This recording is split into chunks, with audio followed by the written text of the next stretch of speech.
Simon Depardon et Marie Pérenès pour Riposte féministe dans The Cinema Show. Can she be late for her On loin d'interrompre un instant la musique, mais nous avons un invité de marque que j'aimerais accueillir comme il se doit. Cette semaine, donc, nous recevons Marie Pérenès et Simon Depardon, le duo de cinéastes derrière Riposte féministe. Bonjour Marie Pérenès, bonjour Simon Depardon. Comment vous allez aujourd'hui ? Ça va super, on est très content d'être à Montpellier parce qu'on a tourné à Montpellier pendant plusieurs jours. Donc ça va être une belle séance ce soir. Alors Simon Depardon, c'est votre second long métrage après Retiens Johnny. Mais pour vous, Marie Pérenès, c'est le premier. C'est votre première incursion dans le cinéma aussi. Est-ce que vous pouvez nous parler de votre parcours avant ce premier film ? Oui, alors moi je suis historienne de la photographie et plus particulièrement de la photographie documentaire. Donc finalement, je pense que mon parcours est très lié à l'image et à la façon dont on raconte des récits grâce à l'image et au pouvoir évocateur qu'a l'image pour créer des récits au sein d'une société. Donc voilà, je pense que de là à Riposte féministe, il y avait un peu qu'un pas, formellement en tout cas.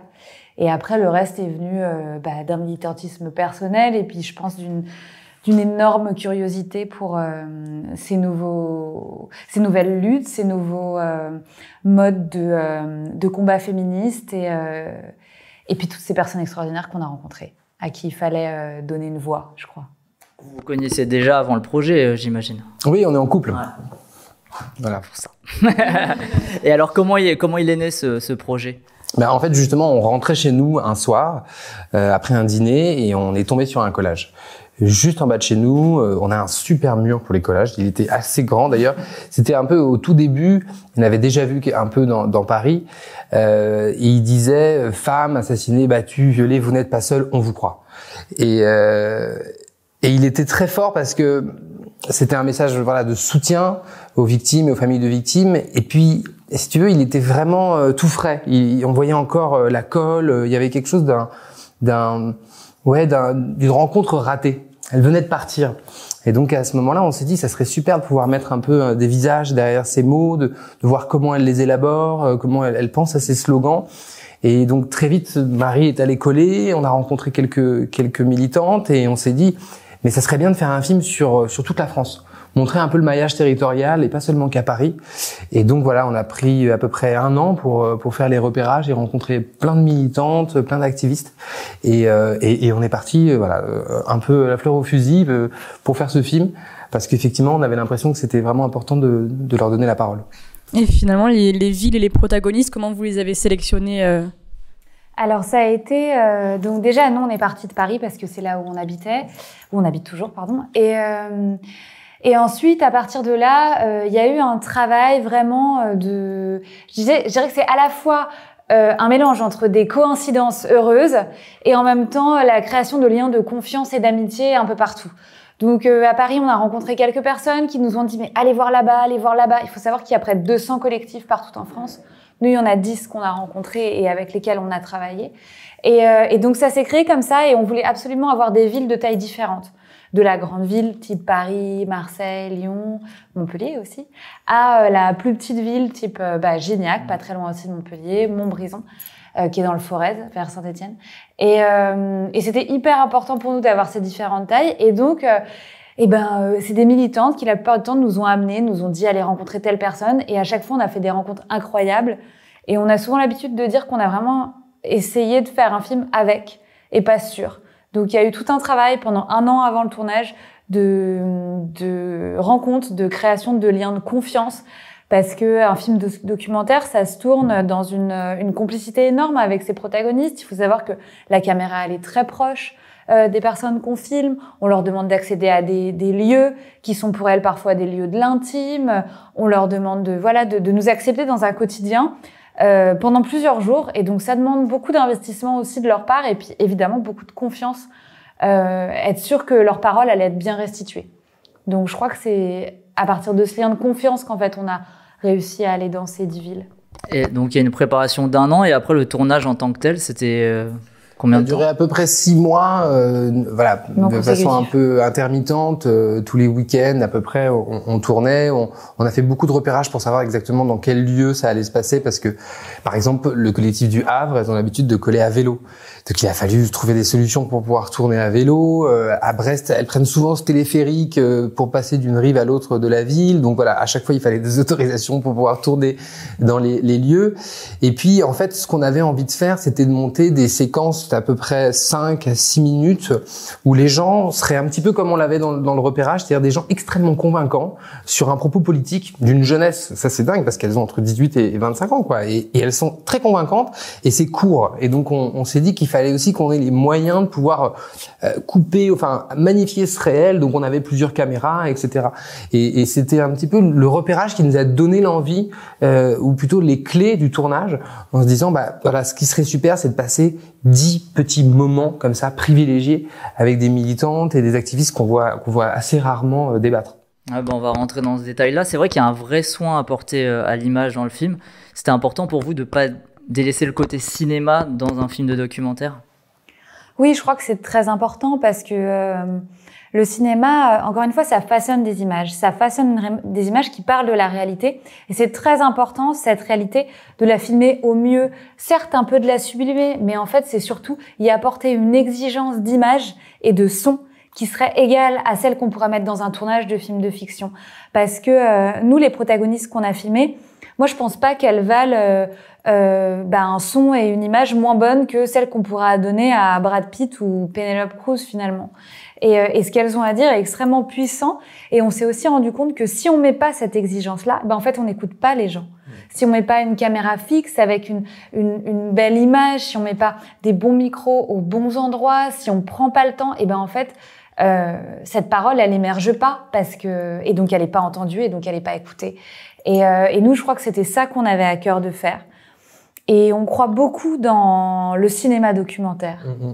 Et on le sent parce qu'en fait, on a commencé un peu les avant-premières et vous le verrez peut-être ce soir. C'est-à-dire que d'un coup, c'est collectif. Raconter la jeunesse à l'écran, la jeunesse dans la salle et être ensemble, continuer finalement le débat, continuer le principe en fait de ce film qui est un outil pour pouvoir parler des violences faites aux femmes, c'est extrêmement important. Les gens ont besoin de le voir ensemble dans une salle et pas sur un écran tout seul. Donc ça nous a, voilà, c'était une évidence dès le début et ça devient d'autant plus vrai que maintenant voilà, on fait un troisième Tour de France. Donc le premier c'était le repérage, le deuxième c'était le tournage et le troisième on va à la rencontre et on voit bien qu'effectivement les salles sont pleines et les gens ont envie de parler de ces sujets. J'avais un aspect qui m'intéressait aussi dans le documentaire, c'est que d'abord avec la photographie puis avec la vidéo, ces collages qui vont disparaître au bout de quelques jours voire semaines, vous les ancrez, vous les rendez indélébiles. C'était un aspect que vous aviez conscience, dont vous avez conscience dès le début du film. Complètement, c'était vraiment l'idée aussi principale, c'est-à-dire cette parole qui s'affiche sur les murs, qui est par essence éphémère, parce que, alors certes, il y a des gens qui les arrachent, et puis des fois ça disparaît aussi avec les intempéries, la pluie, etc. Bien sûr. Nous, cette parole, on voulait l'archiver, on voulait la documenter et en laisser une trace. C'était vraiment, c'est de là qu'est partie l'essence de tout le projet. Et donc oui, je pense que se dire que le message sur ce mur allait disparaître, mais qu'en fait il allait rester dans la pellicule et dans notre film, et que peut-être dans des années, on re-regardera ce mouvement et on le re-réfléchira à l'aune de ce qu'on en a gardé. C'était hyper important pour nous. Et on en discutait beaucoup avec notre productrice, qui est plus une féministe des années 70, et de comment il faut garder des traces de la parole et des actes de chaque militant au fur et à mesure des décennies. Et que par exemple, on n'en a pas dans les années 80, 90. On en a très peu dans les années 70. On a des bouts d'archives. On n'a pas de cinéma direct comme ça. On n'a pas cette parole directe qui est une archive, nous, je trouve, assez fondamentale. En fait, ou en tout cas, on s'est senti, oui, à la fois assez privilégié et en même temps la responsabilité de le faire. Ouais, et puis à la fois c'était pas évident à faire parce que moi je suis aussi le chef opérateur du film et quand Marie m'a dit on va filmer des murs de nuit dans l'urgence sans lumière, c'était un peu compliqué parce qu'il fallait quand même que justement on puisse lire, que ce soit beau et on trouvait pas trop la solution parce que il fait très sombre, il fallait un peu courir, etc. Et en s'adaptant un petit peu à l'aspect politique finalement de cet acte dans la rue la nuit, on s'est dit, on va faire pareil. C'est-à-dire, elles prennent la rue la nuit, à des heures où justement elles sont pas vraiment les bienvenues, ou en tout cas elles se sentent pas vraiment en sécurité, et elles font cet acte de rester dans la rue. Et donc on s'est dit, on va faire pareil, on va poser le trépied. On va pas prendre une caméra à l'épaule pour ajouter une forme d'urgence à l'émotion. On va poser, on va filmer les villes, on va les filmer de plein pied en train de prendre possession de la rue. Et donc en s'adaptant un petit peu à ce qu'elles faisaient, on a trouvé des solutions qui finalement fonctionnent bien avec notre sujet. Donc ça c'était vachement important aussi. Ouais, je voulais rentrer d'ailleurs dans ce détail-là parce que je trouve que c'est hyper intéressant, surtout comment sont faits les documentaires. Vous, donc l'équipe, comment elle était composée sur les tournages, par exemple de nuit comme ça? On est 4 majoritairement. On a une super ingénieure du son, Flavia Cordet, qui a fait un travail incroyable. Une assistante caméra, Agathe Savornin, qui nous a beaucoup aidé. Moi, au cadre aussi, et Marie, plutôt derrière son retour image, un peu comme à la mise en scène. Et effectivement, il fallait aller vite, mais à la fois prendre le temps de bien filmer, parce que c'est un moment important, c'est un moment où il se passe toujours quelque chose un peu, il y a toujours quelqu'un qui va intervenir, ou en tout cas, comme on le montre à Marseille, c'est pas forcément ce qu'on avait prévu avec la poubelle qui glisse pas, etc., les rouleaux qui fonctionnent pas. Donc voilà, il fallait vraiment prendre le temps, et à force de refaire, on a fait donc des sessions de collage, on en a fait plein. On finissait par être bien placé, la lumière était bonne, et au fond, voilà, on arrivait à monter des séquences qui avaient du sens. Alors que je pense que le premier tournage, c'était sûrement catastrophique. On n'arrivait pas du tout, on comprenait pas qu'il fallait se mettre face à la personne près du mur, parce que si elle avance vers nous, en fait, va falloir se décaler, on se prenait de la colle sur l'objectif. Enfin voilà, on a appris à le faire. Et à la fin, c'était toujours une belle aventure. C'était la fin du tournage pour chaque collectif, grosso modo. Et pour le son, elles étaient équipées de micros Elles étaient équipées de micros, et notre ingénieur du son avait une perche et un couple, donc un micro pour l'ambiance, toujours. Même en collage, c'est ce qui donne toute une l'ambiance de la ville, en fait, et justement on entend résonner derrière les bruits de la ville, ou alors au contraire le feutrement, silence, les murmures, le silence. Et ça, c'était extrêmement important. On a même fait du bruitage aussi d'ailleurs, parce qu'on a voulu justement à un moment asseoir cette idée que c'est physique le collage. Et donc on a énormément travaillé le son à ce niveau-là pour que ça soit agréable, parce que c'est avant tout un film d'écoute. Et comment vous filmiez du coup ces femmes? Je veux dire, vous vous effaciez complètement, ou il y avait un petit peu d'intervention? Parce que dans le film, il y a 0 intervention de votre part, mais est-ce qu'il y avait vous lanciez des sujets? C'est quoi? Justement, c'était tout ce travail en amont aussi pour les connaître, savoir quels étaient leurs sujets de prédilection, pour en discuter, parce que on voit bien qu'il y a une territorialité aussi de ces féminismes, et que finalement on parle pas toujours de la même chose en fonction des territoires. Et donc il y avait tout ce travail en amont. Et puis après, il y avait beaucoup de patience, c'est-à-dire que il faut imaginer aussi que c'est pour ça qu'on était une toute petite équipe. C'était essentiel quand on filme des gens, qui ne sont pas des acteurs, des actrices. On ne peut pas être une équipe de 50 personnes, c'est pas possible. C'est trop imposant. Et même instaurer un dispositif cinématographique est imposant et est angoissant en fait pour ces personnes. Donc du coup, nous, c'était tout ce travail en amont de confiance. Par exemple, on n'avait pas de clap aussi. On avait trouvé un système qui nous permettait de pouvoir relier directement le son à l'image sans passer par un clap. Ce qui permettait de jamais rentrer dans ce moment sacré de genre « Ok, ça tourne, on y va, c'est à vous ». Et juste, on appuyait sur REC, on disait « Ok, c'est bon, vous êtes bien installés ». Bon allez-y. Et puis ça commençait par boire un café, boire un thé, boire une bière, discuter de 2-3 choses. Puis on tournait des fois pendant 2h30. Et donc, des fois, tout de suite, il se passe quelque chose. Je me rappelle, c'est le cas au Havre. D'un coup, elle rentre dans un sujet incroyable au bout de la 30e seconde. On se dit, ok, super. Et parfois, au contraire, je pense à Élise, à Brest, qui est cette jeune femme rousse qui livre un témoignage assez difficile de ce qui lui est arrivé et du féminicide qu'elle a failli subir. Et ça arrive au bout de 5 jours de tournage et 2h30 de conversation. Et en fait, le truc, c'est comme le disait Simon tout à l'heure, je crois qu'il fallait toujours être installé, prêt et attendre. Et attendre que ça arrive. Alors évidemment, des fois, on relançait une conversation peut-être, mais la plupart du temps, on posait pas de questions, on n'intervenait pas du tout. Pour éviter que ce soit oppressant aussi. Et je crois que c'est comme ça qu'on a réussi à faire en sorte que le spectateur, la spectatrice soit un peu comme une petite souris au milieu de ces conversations. Et l'impression d'assister, un peu comme nous on l'a été, un peu de façon privilégiée, à toute cette réflexion en train de se faire, ces témoignages entre amis. Et Et voilà, comme une petite souris, ouais. Voilà. Vous parlez d'être une petite souris, ça m'interroge justement sur un aspect aussi du film où, comme vous parlez quand même de sujets politiques et qui sont très actuels, comment on fait pour se détacher totalement de ses propres valeurs quand on filme? Par exemple, je pense aux manifestations. Il y a des moments qui sont assez difficiles, notamment quand il y a tout un groupe qui manifeste contre l'IVG, tout ça. C'est pas difficile parfois sur le tournage de vraiment se mettre en retrait? Alors, on est plutôt d'accord avec tout ce qui se dit dans le film, je crois, finalement. On a appris à l'être parce qu'on a une... Pas avec les anti-avortements, mais ils parlent pas. Mais ils parlent pas. Mais effectivement, en fait, on a énormément appris pendant le repérage. On passait du temps, donc justement, en voiture, on écoutait tous les podcasts, on apprenait énormément de choses sur ces sujets-là et finalement, on a été assez vite en accord. Mais c'est intéressant ce que tu dis parce que, en fait, on est deux. Donc, c'était aussi utile d'une certaine façon pour pouvoir avoir un aspect assez militant, un aspect vraiment un peu technique, plus en retrait. Et à la fois, voilà, nous, ce qu'on veut, c'est des gens convaincants. On n'est pas d'accord forcément avec tout. En tout cas, on souhaite pas que les spectateurs aillent voir le film en disant, moi, je suis féministe, donc je vais voir le film. Je crois vraiment que même en tant qu'homme, on n'est absolument pas agressé par le film, justement par le dispositif, parce que il n'y a pas d'interview. Personne ne regarde la caméra, personne ne t'explique que tu dois penser du féminisme. Et donc, finalement, on assiste à des conversations et les spectateurs et les spectatrices peuvent se faire leur propre idée de ce qu'ils voient. Ça, c'est extrêmement important. Nous, c'est les films qu'on aime bien voir aussi en termes de documentaire.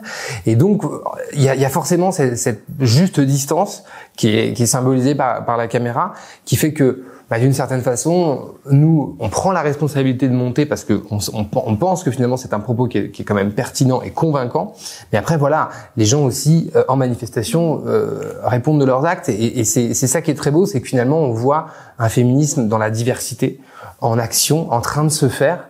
Alors qu'on dit souvent, oui, c'était mieux le féminisme avant, ou alors on montre que des films, sur d'anciennes femmes très importantes. Là, ce qui est important, c'est que justement, c'est en train de se faire devant nos yeux, et donc d'une certaine façon, on peut que acquiescer, quoi. C'est une forme de, la jeunesse a toujours raison, en fait. C'est très agréable à voir. Oui, et puis je crois que malgré tout. C'est un film engagé, c'est un film qu'on a voulu engager. Déjà, c'est un sujet qu'on n'aurait pas pu faire, je pense, si on n'avait pas mis une détermination et un engagement énorme derrière ce film. Et c'est Adèle Haenel qui disait qu'on ne peut pas dépolitiser le réel. Et je pense qu'on est tout à fait d'accord avec ça et que c'est important de faire des films comme ça, citoyens, engagés, politiques. Il y a pas mal de réunions du coup en non-mixité pendant le film.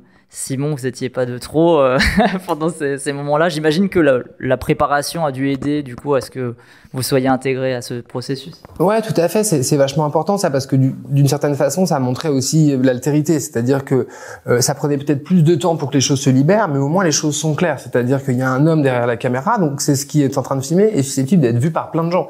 Et ça, finalement, c'était assez honnête de notre part avec nos protagonistes parce qu'elles savaient très bien que c'était pas exactement le militantisme, c'était quand même un tournage sur le militantisme. Donc c'est la distance dont on parlait juste avant, c'est-à-dire que c'est pas la même chose que d'être vraiment dans un entre-soi. Et là où peut-être effectivement ça nous a pris plus de temps pour être accepté, aujourd'hui et ce soir encore, on va montrer le film à certaines des protagonistes de Montpellier, toutes ne l'ont pas encore vu. Les choses elles sont claires, voilà. Et ça permettait de dire nous sommes militants engagés, mais nous sommes aussi réalisateurs de films et donc voilà, ça mettait un peu une certaine distance. Et à la fois moi j'ai été extrêmement inclus et puis d'une certaine façon compris. On est là et je pense que c'est très important de comprendre que quand on est un homme, on peut s'impliquer aussi dans le féminisme à sa juste mesure, donner la parole, laisser la parole, mais on a le droit aussi d'être un outil, d'être un relais comme ça. Et donc ça a été, moi j'étais vachement bien accueilli de façon générale, et d'autant plus maintenant qu'elles ont vu le résultat. Il y a aussi eu le Festival de Cannes où vous avez fait une entrée assez remarquée. Comment ça s'est préparé exactement Alors, quand on a su qu'on allait aller au Festival de Cannes, déjà, c'était une vraie surprise parce que ça a été une longue bataille de notre productrice qui a vraiment, alors elle dit entre nous, mais je vous le dis quand même que voilà. Ça restera qu'entre nous. Qu'elle a vraiment accroché le mollet de Thierry Frémaux, qui est le directeur du festival, et qu'elle l'a pas lâché jusqu'à ce qu'ils prennent le film, ce qui a fonctionné. Et alors, donc, pour nous, c'était évident qu'on voulait partager ça avec les protagonistes du film. Donc, du coup, on en a invité 14 à venir avec nous à Cannes. Puis, il y avait cette question de la montée du tapis.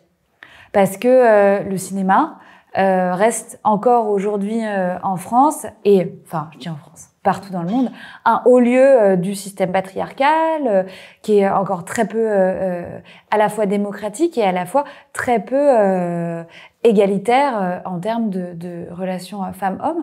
Donc il y a très peu de femmes réalisatrices, etc.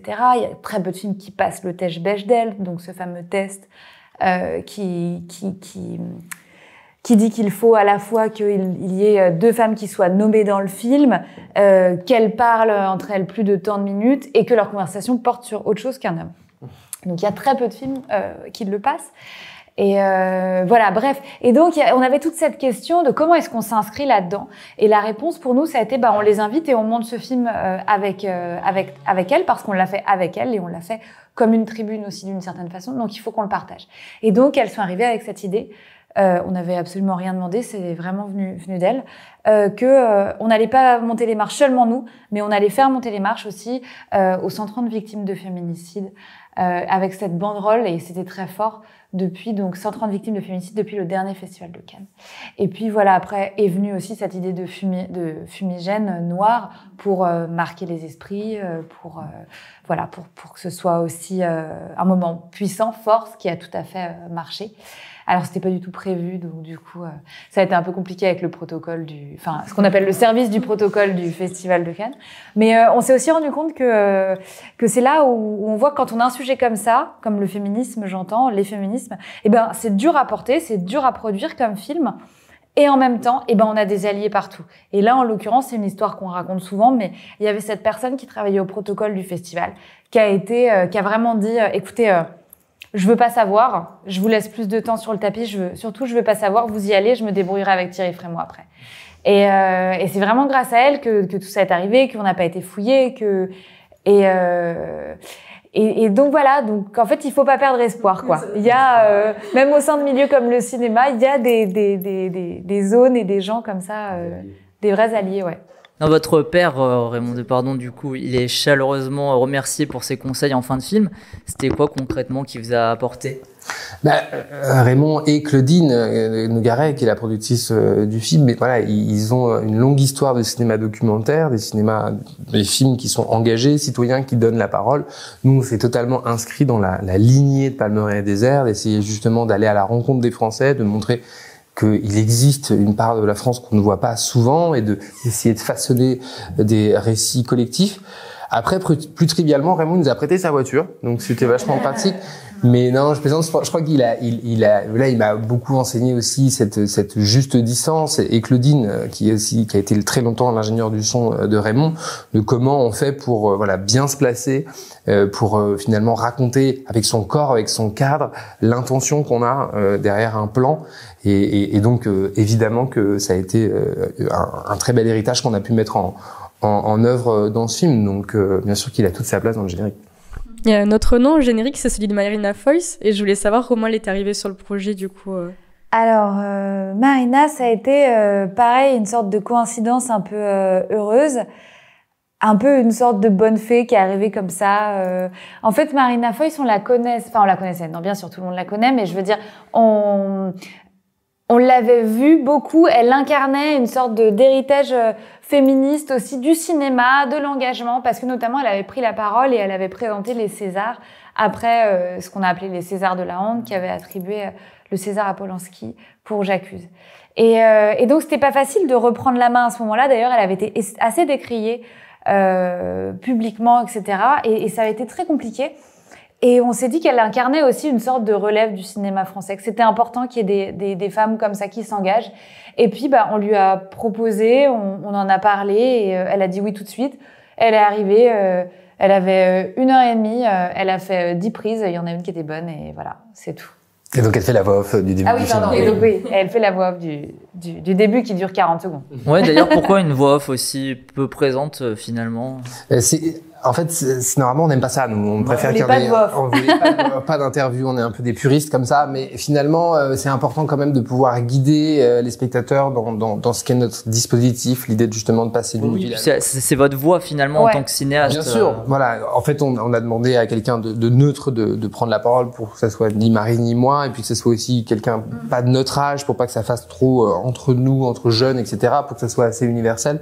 Elle le fait merveilleusement bien, et c'était très important pour lancer le sujet, lancer le film et le dispositif. Et dire d'où on parle, je crois aussi. Est-ce que vous travaillez déjà sur un nouveau projet après Riposte Féministe? Il nous reste 25 avant-premières là, donc pour l'instant on est encore... C'est ça le projet pour le moment. Ouais, c'est ça vraiment le projet. En tout cas, ce qu'on peut dire, c'est qu'on a beaucoup aimé travailler avec la jeunesse, avec son engagement. On a trouvé ça assez merveilleux, donc on aime beaucoup le documentaire et le cinéma direct. Donc on va continuer, c'est sûr. On termine toujours par une question dans The Cinema Show, cette question est la suivante. Est-ce qu'il y a un film qui, dernièrement au cinéma ou même à la maison, vous a marqué? La nuit du 12. Très clairement, nous on a été très heureux. Ça et Virginie Despentes, avant que le film sorte, on a l'impression que les gens, on s'intéresse à ces sujets. C'est très beau de pouvoir avoir plusieurs formes cinématographiques. Nous on a fait un film documentaire. Dominique Moll a fait une très belle fiction, un très beau polar sur l'idée d'une déconstruction d'un commissaire. Nous on a été très touchés. On aimerait aussi que les policiers viennent voir notre film parce qu'il y a plein de choses à apprendre, et je le dis très sérieusement. Non, c'était une magnifique surprise de l'été, La nuit du 12, et donc vraiment. Moi, je le conseille à tous ceux qui l'ont pas vu encore. Marie, même choix? Non, il y en a plein. Alors, si ça doit être pas vraiment récent, moi, je dirais Adolescente de Sébastien Lipschitz, qui était un magnifique film documentaire, sur 2 adolescentes qui filment pendant 5 ans, qui est incroyable et justement qui est une vraie leçon aussi de cinéma direct, qui est très très beau sur la juste distance de la caméra, etc. Et puis, alors, si on doit parler plus récemment, l'autre grand film pour moi de cet été avec La nuit du 12, c'était Asbestas, avec Denis Ménochet et Marina Foïs, qui était un film que j'ai trouvé magnifique formellement, qui avait une qualité sonore incroyable, et puis qui était, j'aime beaucoup Sorogoyen, et je trouve que c'était un film très très bon. De très bon goût, il y a ici. Bon, votre long métrage documentaire, donc Riposte Féministe, il passe ce soir à Montpellier, mais nous, quand l'émission sera diffusée, il sera déjà sorti. Ah, super. On vous encourage à aller le découvrir. Merci beaucoup Marie Pérenès et Simon Depardon de nous avoir accordé ce moment. C'était vraiment super sympa. Merci beaucoup. À bientôt. Can she be late for her cinema show? Cinema show.